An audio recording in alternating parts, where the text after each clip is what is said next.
Assalamualaikum warahmatullahi wabarakatuh. Ya. Halo kawan Hiwar. Senang sekali saya Damai Wardani dan suami saya tercinta Satmilah Ya. kembali bisa menyapa kawan Hiwar di channel Hiwar DM, Dialog Cinta dan Kebersamaan. Mamas, alhamdulillah serial Ramadan Karim sudah sampai di episode terakhir. Betul. Episode 10. Tidak terasa ya, perjalanannya cukup panjang dari episode 1 sampai sekarang. Ya.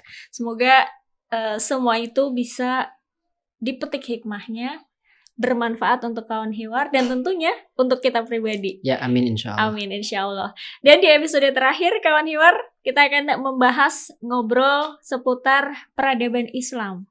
Rahasia filosofi yang ada di balik peradaban Islam. Ya. Kita sering mendengar nih Mas, Islam ini agama yang beradab, berperadaban. Betul. Dan banyak sekali contoh-contoh yang juga bisa kita amati di sekeliling kita dalam mengamalkan Islam yang berperadaban. Ya. Tapi sebelum jauh ke sana nih Mas, ada pengen tanya dulu. Peradaban ini sebenarnya apa sih? Ya, peradaban itu saya kira di sana banyak pakar yang mencoba untuk mendefinisikan peradaban gitu. Cuma ya, kesimpulannya yang namanya peradaban adalah nilai-nilai yang berkemajuan gitu. Di sana juga ada yang mengatakan salah satu tolak ukur peradaban itu ya teknologi gitu kan, dan macam-macam. Karena berawal dari bahwa peradaban itu adalah nilai-nilai yang berkemajuan. Artinya tidak kolot lah gitu. Ya. Kemudian tidak primitif gitu kan. Mengikuti zaman. Mengikuti zaman, akan tetapi tetap punya jati diri gitu. Okay. Jadi kurang lebih peradaban ya seperti itu, nilai-nilai yang sangat mulia itu namanya peradaban. Makanya peradaban kan diambil dari kata adab, ya peradaban gitu kan. Okay. Kurang lebih seperti itu sih peradaban.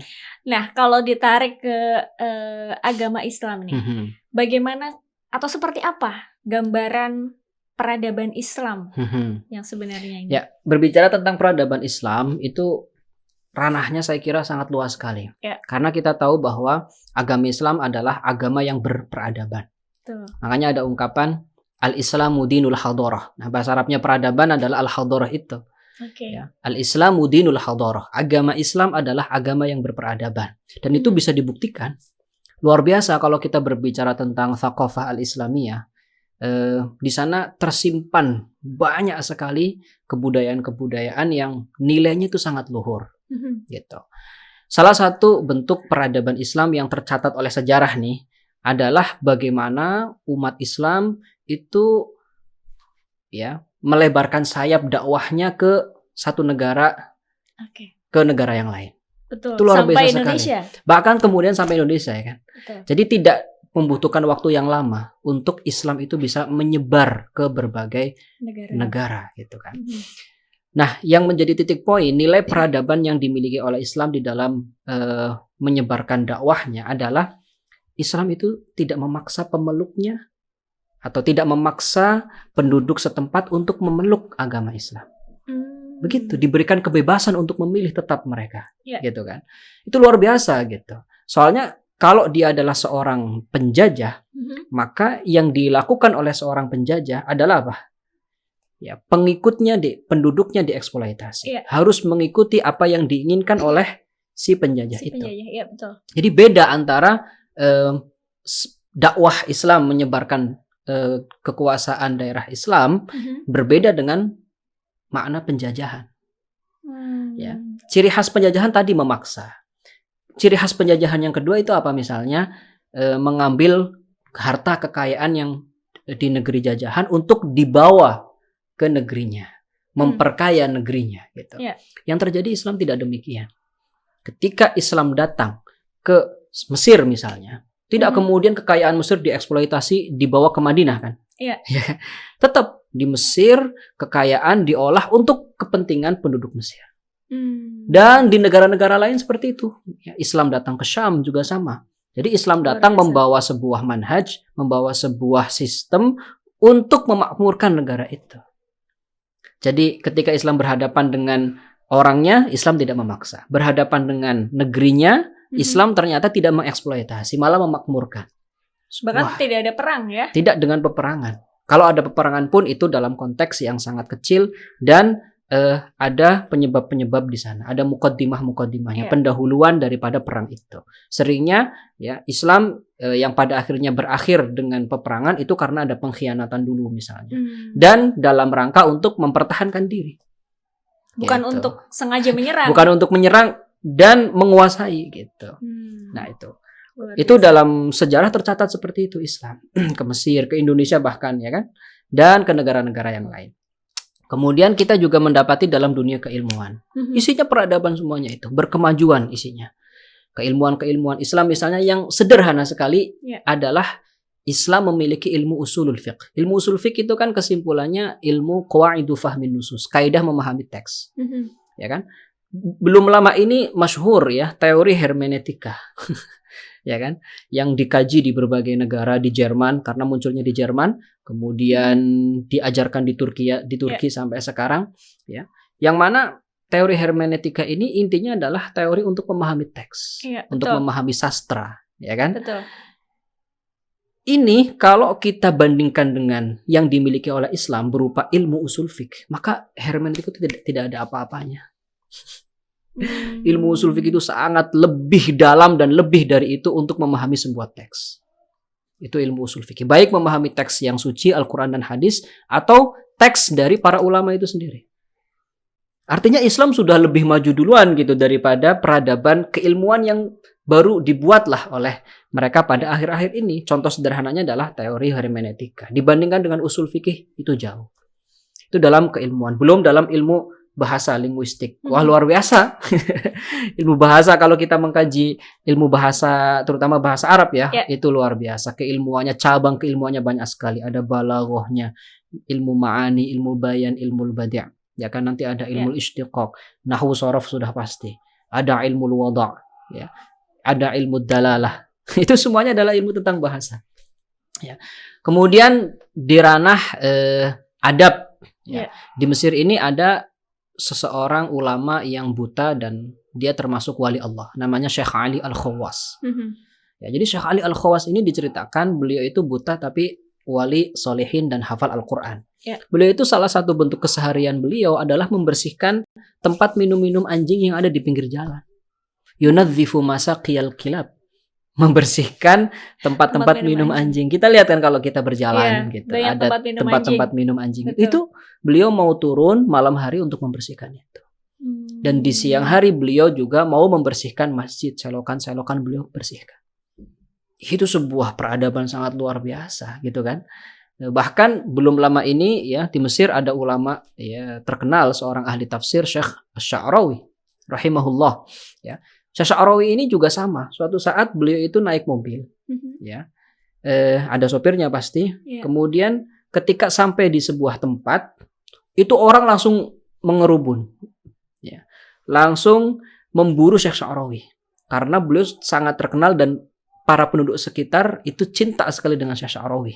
Itu sampai mobilnya itu ditahan, diberhentiin, sampai didorong-dorong dan bahkan diangkat hanya demi ingin ketemu dan cium tangan Syekh Sya'rawi. Luar biasa. Nah, dalam keadaan seperti itu apa yang dilakukan oleh Syekh Sya'rawi? Beliau keluar dari mobil, kemudian mencari musola, mencari masjid. Beliau yang beliau lakukan adalah membersihkan masjid. Membersihkan selokan masjid. Luar biasa. Itu ketika beliau ditanya, kenapa seperti itu wahai Syekh Sya'rawi? Gitu kan. Saya ingin mengajarkan kepada orang-orang yang cinta kepada saya untuk ayo ikut saya membersihkan masjid. Ini lebih utama. Itu peradaban yang sangat luar biasa. Belum kalau kita berbicara tentang seni di dalam Islam. Ya. Apa namanya itu kita lihat di Mesir julukannya 1000 menara, ya kan? Betul. Itu kalau malam hari kita sangat indah sekali melihat menara-menara masjid menyala ya. Dan setiap menara itu ternyata punya ciri khas masing-masing. Zaman Mamalik punya menara ciri khas, zaman Abbasiyah, zaman Umayyah. Desainnya itu berbeda dan itu seninya luar biasa loh itu. Di Masjid Azhar misalnya itu kan menaranya menara Mamalik kan. Kemudian di depan pintu masuk Al-Azhar, Masjid Azhar itu juga banyak seni-seninya itu zaman Mamalik. Kesenian di zaman Mamalik itu sangat waktu itu sedang kaya-kayanya, sedang naik daun lah kesenian di zaman Mamalik. Peradaban. Gitu kan. Luar biasa. ya. Berbicara tentang mamalik, ya, itu sepertinya hanya di dalam Islam yang kemudian mengangkat derajat budak menjadi seorang pemimpin. Dinasti Mamalik. Mamalik itu kan dari kata mamluk yang artinya budak. Artinya pemimpinnya itu adalah para budak. Jadi bagaimana kemudian para budak yang tadinya berada di kasta terendah sekarang menjadi kasta yang tertinggi. Menjadi seorang pemimpin gitu kan. Dinasti Mamalik. Seperti hanya di dalam Islam saja. Perempuan gitu. Ada para pemimpin bahkan qadha isinya itu perempuan. Makanya ada istilah syajaratud dur gitu kan. Itu perempuan itu memimpin, ya kan? Kemudian menduduki jabatan qadha, menjadi hakim. Itu di dalam Islam ada sejarahnya. Gitu. Sekarang misal seterbukanya, sedemokrasinya negeri-negeri barat, gitu kan. Tetap saja para pemimpinnya adalah dari dulu para elitnya. Kemudian laki-laki juga. Perempuan berapa persen yang diberikan ruang untuk sampai ke titik itu, menjabat yang strategis. Nah gitu. Luar biasa nilai-nilai Islam kalau dilihat dari aspek kehidupan, aspek seni, aspek sosial itu tidak terhitung pendidikan banyaknya. Pendidikan apalagi luar biasa. Luar biasa. Dan tidak ada habisnya sepertinya membahas bagaimana peradaban Islam terus berkembang hingga hari ini. Nah, Mas, yang menjadi poin penting juga ini, ketika sebuah peradaban yang tadi dikisahkan sebegitu hebatnya, yang menjadi pertanyaan adalah apa yang bisa membuat peradaban Islam itu sampai sejauh itu, atau sampai sehebat itu? Bagaimana cara berpikir seorang Syekh Ali Al-Khawas, gitu kan? Ulama apa besar. Rahasianya nih? Apa pondasinya nih? Bagaimana ini, Mas? Pondasinya adalah seorang Muslim yang pertama dia amanah birrahman. Yang kedua amanah bil akwan, dan yang ketiga amanah bil insan. Apa itu artinya? 3 pondasi itulah yang membuat peradaban Islam itu tumbuh sebegitu indahnya, begitu hebatnya. Yang pertama karena seorang Muslim percaya akan Tuhan, bahwa Allah itu Maha Pengasih. Dia percaya di sana ada zat yang menciptakan alam ini. Dia percaya di sana ada zat yang wajib disembah. Dia percaya terhadap zat di mana Tuhan itu berbeda dengan makhluknya. Dan Tuhan itu tidak menyatu dengan makhluknya. Gitu. Sehingga apa? Sehingga seindah-indahnya alam ini, manusia tidak akan menyembah alam ini. Karena dia tahu bahwa Tuhan dan alam itu berbeda. Gitu kan? Ya, berangkat dari sini, akhirnya apa? Akhirnya dia memiliki keyakinan bahwa alam ini berarti ciptaan Tuhan. Ketika alam ini adalah ciptaan Tuhan, berarti alam ini adalah wujud manifestasi dari Tuhan. Bahasa sufinya tajalliyat, perwujudan daripada Tuhan. Betul. Sehingga ketika dia berjalan di muka bumi ini, dia melihat Tuhan. Dia melihat keindahan. Gitu. Akhirnya dia menyadari bahwa alam ini harus dijaga. Gitu kan? Alam ini harus dirawat. Ya, dan itu senada dengan ajaran Al-Qur'an, wala tufsidu fil ardi ba'da islahiha. Janganlah kalian membuat kerusakan, kehancuran di muka bumi ini. Betul. Dari kesadaran bahwa dia percaya terhadap Tuhan yang Maha Pengasih, amanah birrahman, ya kan? Akhirnya ya, dia hayati itu sehingga sifat rahmaniyah dari Tuhan itu nempel kepada dirinya. Akhirnya dia kasih sayang kepada akwan. Yang kedua itu amanah bil akwan. Akwan itu ya selain Allah, manusia, tumbuhan, semua yang ada di muka bumi ini namanya akwan. Dan segala bentuk kemajuan atau peradaban yang tadi sudah dikisahkan itu perwujudan dari kasih sayang sebenarnya. Betul. Ya. Sehingga dari rasa kasih sayang itu dia akhirnya memegang teguh prinsip untuk menjaga alam semesta. Itu maksud dari amanah bil akwan. Ya. Luar biasa. Selanjutnya, pondasi ketiga adalah amanah bil insan, ya, bahwa seorang muslim itu beriman dalam arti bukan mengimani, beriman dalam arti berpegang teguh ya terhadap prinsip-prinsip kemanusiaan. Amanah bil insan, bahwa manusia ini harus berada di atas segalanya. Bahwa manusia dulu yang perlu dibentuk, baru kemudian alam sekitarnya. Maka dari itu dari konsep dari pondasi amanah bil insan, punya turunan umat Islam punya kaidah as-sajidu qoblal masajid. Ya, orang yang sujud sebelum masjidnya. Maksudnya apa? Orangnya dulu nih yang harus dibangun. Jangan megah-megahan masjid. Megah-megahan masjid, ya. tapi kita jamaahnya enggak ada kan. Masya Allah. Ya, kita banyak zaman sekarang yang kemudian salah berpikir. Ya, jadi bangunannya dulu, al-masjidnya dulu, baru kemudian manusianya. Akhirnya yang terjadi bangunan begitu megah, ya, dan isinya ternyata kosong, begitu. Nah, Islam tidak begitu. Islam menginginkan as-sajidu qoblal masajid. Manusianya dulu dibangun. Jika manusia itu dibangun, maka akan muncul peradaban-peradaban berupa misal bangunan yang indah. Ya kan? Lihat misalnya di zaman Mamalik, karena para budak-budak itu unggul, berpikirnya maju, gitu kan.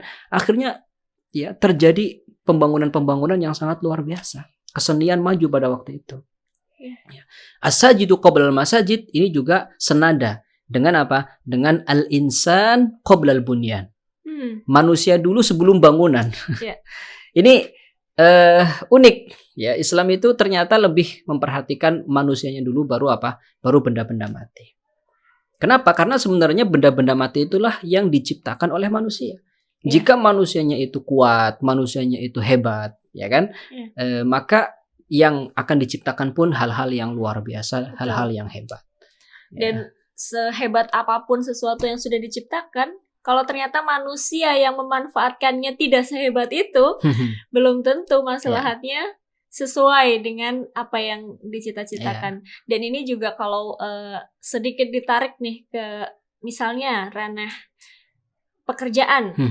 Sebuah perusahaan aset terbesarnya bukan modal, bukan juga misalnya bangunan kantornya atau peralatan canggihnya, tapi SDM-nya, betul. Karyawannya, stafnya. Kemudian ya karena mereka yang akan memanfaatkan itu semua, mereka yang akan mengelola itu semua. Tanpa karyawan yang unggul, SDM yang unggul, apa gunanya? Semua peralatan canggih itu misalnya luar biasa. Dari 3 pondasi itu kita jadi wajar ya memahami, jadi mudah memahami ya cara berpikirnya Syekh Ali Al-Khawas dan cara berpikirnya Syekh Sya'rawi. Ulama besar ya kan, kedudukannya sudah tidak perlu diragukan, masih mau membersihkan masjid dan selokan masjid. Kenapa? Karena yang ada di pikirannya adalah apa? Amanah bil aqwan. Dia beriman terhadap alam semesta, bahwa alam ini harus dijaga. Yang mana sebelumnya adalah mereka sudah amanah bir rahman, sudah beriman kepada Tuhan yang Maha Pengasih. Sehingga dia akan menjadi orang yang sangat pengasih kepada sesama, gitu. Dan ini juga harusnya cukup untuk menjadi kata kunci nih, Mas, bahwa segala kemajuan yang diupayakan oleh manusia pada akhirnya tidak boleh atau jangan sampai gitu ya merusak alam ini. Jangan sampai menjadikan lingkungan sekitar atau hal-hal yang ada di sekeliling kita itu tidak juga tumbuh sebagaimana mestinya. Ya, maka dari itu Islam tidak pernah itu membabi buta membunuh manusia kan.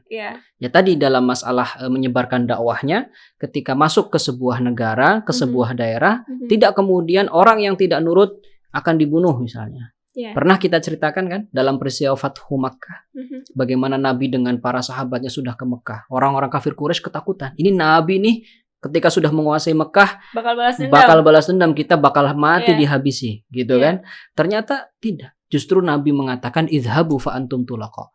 Sudah, kalian pergi, kalian bebas. Karena memandang manusia itu sebagai sesuatu yang sangat mulia. Itu perlu dibangun. Dulu Jibril itu, malaikat Jibril sampai menawari kepada Nabi kita. Ketika Nabi kita dilempari oleh orang-orang Taif dengan batu ketika dakwahnya ditolak. Gimana nih menurutmu wahai Muhammad, jika kamu mau maka aku akan menumpahkan 2 gunung. La utabbiqanna alaihim al-jabalain al-akhshabain. Untuk membinasakan. Untuk membinasakan mereka karena sudah sangat keterlaluan. Nabi enggak begitu. Jawabannya Nabi, jangan wahai Jibril. Gitu kan? Barangkali suatu saat ya akan muncul dari kaum Taif itu yang kemudian membanggakan Islam, yang kemudian memperjuangkan Islam. Luar biasa. Gitu. Luar biasa, Masya Allah. Wah, kawan Hiwar, semakin geleng-geleng kepala ya. Begitu dahsyatnya pondasi peradaban Islam yang kita miliki, dan seharusnya kita bangga menjadi umat dengan filosofi pondasi rahasia ke peradaban yang sedemikian rupa. Semoga apa yang tadi sudah kita kupas bisa dipetik hikmahnya, Amin, bisa bermanfaat, dan juga bisa dipraktekkan kalau memang ada yang secepatnya bisa dipraktekkan. Salah satunya dengan jalan kasih sayang itu tadi. Baik Mas, terima kasih atas penjelasannya. Sama-sama. Ini menjadi akhir perjalanan serial Ramadan Karim. Dan semoga kita masih akan berjumpa dengan bulan Ramadan, bulan istimewa di tahun-tahun berikutnya. Amin. Semoga juga tidak putus sampai di sini. Serial yang lain akan segera tayang insya Allah. Dengan program-program yang lain juga. Semoga masih terus membersamai kawan Hiwar dalam segala aktivitas. Sekali lagi terima kasih sudah menyimak channel Hiwar DM dari awal hingga akhir. Jika ada hal-hal yang kurang berkenan dari serial ini, kami mohon maaf yang sebesar-besarnya. Saya Damai Mardani dan suami saya Saiful Millah. Kami pamit, mohon undur diri. Wassalamualaikum warahmatullahi wabarakatuh.